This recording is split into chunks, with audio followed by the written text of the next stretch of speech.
Halo traders, siap untuk mendapatkan keunggulan kompetitif di pasar dan memahami psikologi investor lebih dalam? Hari ini, kita akan membahas topik menarik yang bisa merevolusi perjalanan trading Anda, Fear and Greed Index. Tapi sebelum kita menyelami dunia yang menarik dari Fear and Greed Index, jangan lupa untuk menunjukkan dukungan Anda dengan cara klik tombol like dan juga subscribe ke channel kami. Jadi, pastikan untuk tetap terhubung dengan kami. Apa sebenarnya Fear and Greed Index itu? Ini adalah sebuah metrik yang dirilis oleh CNN Money yang mengukur sentimen investor pada skala dari 0 hingga 100.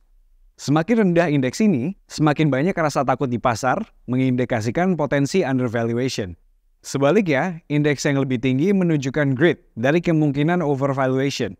Semuanya tentang memahami emosi yang menggerakkan pasar. Tahukah Anda mengapa sangat penting untuk memahami Fear and Greed Index ini? Karena indeks ini dapat memberikan Anda informasi yang berguna tentang bagaimana orang-orang merasa tentang pasar secara keseluruhan. Ketika Anda menggabungkan indeks ini dengan hal-hal lain yang Anda pertimbangkan, itu dapat membantu Anda membuat keputusan yang lebih baik. Tapi ingat, itu bukan satu-satunya hal yang harus Anda andalkan saat membuat keputusan trading. Lalu, bagaimana Fear and Greed Index dihitung?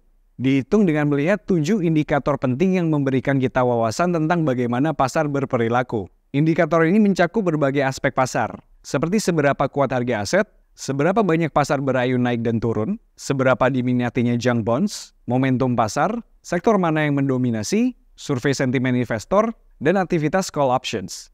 Dengan menganalisa semua faktor ini bersamaan, indeks memberikan kita gambaran yang cukup lengkap tentang bagaimana orang merasa tentang pasar. Sekarang, mari kita bahas level-level berbeda dari Fear and Greed Index. Indeks ini memiliki rentang yang berjalan dari extreme fear hingga extreme greed. Ketika indeks berada dalam kisaran extreme fear, ini berarti ada banyak ketakutan di pasar. Ini biasanya adalah waktu ketika orang-orang merasa hati-hati dan tidak yakin. Namun, perlu diingat bahwa pada saat ketakutan ekstrim, ada juga peluang bagus untuk membeli aset ataupun berinvestasi, karena harga mungkin lebih rendah dari biasanya. Di sisi lain, ketika indeks mencapai level extreme greed, ini berarti ada banyak kegembiraan dan antusiasme di pasar. Ini bisa menjadi tanda bahwa orang-orang merasa terlalu optimis dan mungkin ada rasa euforia. Penting untuk berhati-hati pada saat ini, karena tingkat kegembiraan ekstrim dapat mengindikasikan bahwa pasar akan mengalami pullback atau correction. Sangat baik untuk berhati-hati dan tidak terbawa oleh hype ketika indeks menunjukkan extreme greed. Bagaimana cara Anda dapat menggunakan Fear and Greed Index untuk keuntungan Anda? Untuk short-term traders, ini bisa menjadi alat yang membantu untuk menentukan kapan waktu trading yang tepat. Ketika indeks menunjukkan rasa takut, mungkin ini adalah waktu yang baik untuk membeli. Sedangkan greed bisa menjadi sinyal untuk menjual. Namun, ingatlah bahwa menentukan waktu pasar yang sempurna adalah hal yang menantang. Jadi gunakan ini sebagai hal pelengkap daripada mengandalkannya sepenuhnya.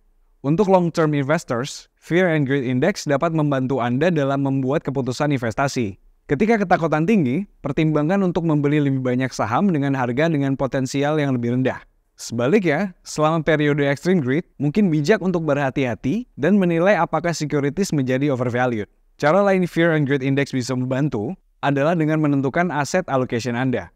Asset allocation merujuk pada bagaimana Anda membagi investasi Anda di antara berbagai jenis aset, seperti stocks, bonds, dan cash.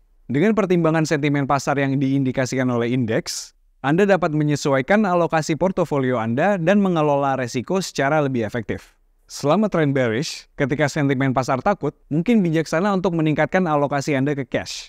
Cash dianggap sebagai alat yang lebih aman selama waktu yang tidak pasti karena menyediakan likuiditas dan bertindak sebagai bantal terhadap potensi kerugian. Ini memungkinkan Anda memiliki lebih banyak fleksibilitas dan tingkat perlindungan yang lebih tinggi selama penurunan pasar. Di sisi lain, selama trend bullish, ketika sentimen pasar lebih optimis, Anda mungkin mempertimbangkan untuk mengalokasikan lebih banyak portofolio Anda ke securities, seperti stocks atau bonds. Selama periode ini, mungkin ada potensi lebih besar untuk pertumbuhan dan pengembalian di pasar. Dengan menyesuaikan aset allocation Anda berdasarkan sentimen pasar yang tercermin dalam Fear and Greed Index, Anda dapat membuat keputusan yang lebih berinformasi tentang di mana mengalokasikan investasi Anda dan secara efektif mengelola tingkat resiko yang Anda hadapi.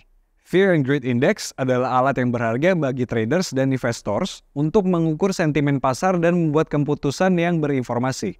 Jangan lupa untuk selalu melakukan due diligence Anda sendiri sebelum membuat keputusan investasi dan selalu berkonsultasi dengan penasihat keuangan yang profesional. Semoga video ini membantu buat Anda. Jangan lupa untuk klik tombol like dan juga klik tombol subscribe untuk mendapatkan wawasan dan tips tentang trading secara lebih banyak. Sampai jumpa di video berikutnya. Selamat trading!